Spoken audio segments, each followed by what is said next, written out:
గత 5 ఏళ్లలో తిరుమల లడ్డు నాణ్యత మాత్రమే కాదు, లడ్డు పరిమాణం కూడా సగానికి సగం తగ్గించారు. అలా తగ్గించకూడదని అపచారం అని ఎంత చెప్పినా నాటి ఈవో ప్రభుత్వం పట్టించుకోలేదు.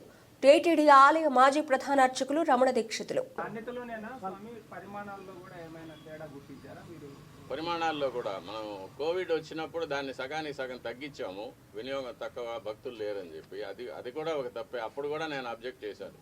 స్వామివారికి ఎంత పరిమాణంలో ప్రసాదాలు తయారు చేసి నైవేద్యం పెట్టాలనేది ఆగమ శాస్త్రం నిర్ణయిస్తుంది. స్వామివారి యొక్క పరిమాణాన్ని బట్టి, దేవాలయం యొక్క పరిమాణాన్ని బట్టి ఇంత ప్రసాదం స్వామివారికి నైవేద్యం చేయాలనేది ఆగమ శాస్త్రం నిర్ణయిస్తుంది. దాన్ని దిట్టం అంటారు. ఆ దిట్టం ప్రకారమే చేయాలి. దానికన్నా ఎక్కువ చేయడానికి ఎటువంటి అభ్యంతరాలు ఉండవు. కానీ చేయవలసిన దానికన్నా తక్కువ చేస్తే మట్టుకు అది అపచారం అవుతుంది. అది మొన్నటి వరకు కూడా అలాగే జరుగుతూ వచ్చింది. దాన్ని చాలాసార్లు నేను అధికారుల దృష్టికి తీసుకెళ్లాను. ఈవో గారు దాని మీద స్పందించలేదు. అది అలాగే జరుగుతూనే ఉండింది. ఇప్పుడు ప్రభుత్వం స్పందించి స్వామివారికి ప్రసాదాలు అనేకంగా తయారు చేసి, నాకు తెలిసినంత వరకు మేము కైంకర్యం చేసేటప్పుడు గరుడ సేవ నాడు బంగారు వాకిలి వరకు సుమారుగా ఒక 100 గంగాళాలు ప్రసాదం నైవేద్యం పెట్టేవాళ్ళం.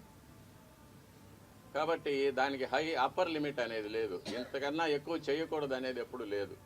కానీ తక్కువ చేయడం మట్టుకు అపచారం అవుతుంది. దాన్ని ప్రభుత్వం దృష్టికి తీసుకెళ్తున్నాము.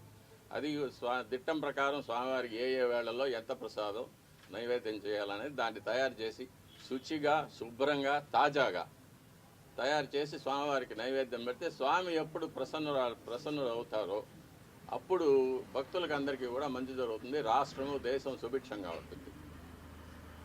ఎట్లాగైతే సూర్యుడు తన కిరణాలతో నీటిని ఆవిరిగా తీసుకొని వర్షంగా మనకిస్తాడో, అలాగే మనం నైవేద్యం పెట్టే ప్రసాదాల నుంచి సారాన్ని భగవంతుడు గ్రహించి మనకు అనుగ్రహంగా వరాలుగా ఇస్తారని చెప్పేది ఆగమ శాస్త్రంలో చెప్పబడిన సమాచారం. అది కాబట్టి మనం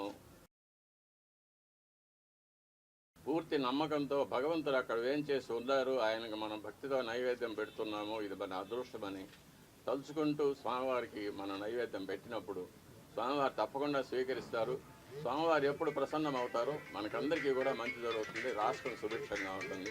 ఇటువంటి అవాంతరాలు, అతివృష్టి, అనావృష్టి, కరువు, కాటకాలు, యుద్ధ భయం, చోర భయం, రోగ భయం ఇవన్నీ లేకుండా దేశం క్షేమంగా ఉంటుంది.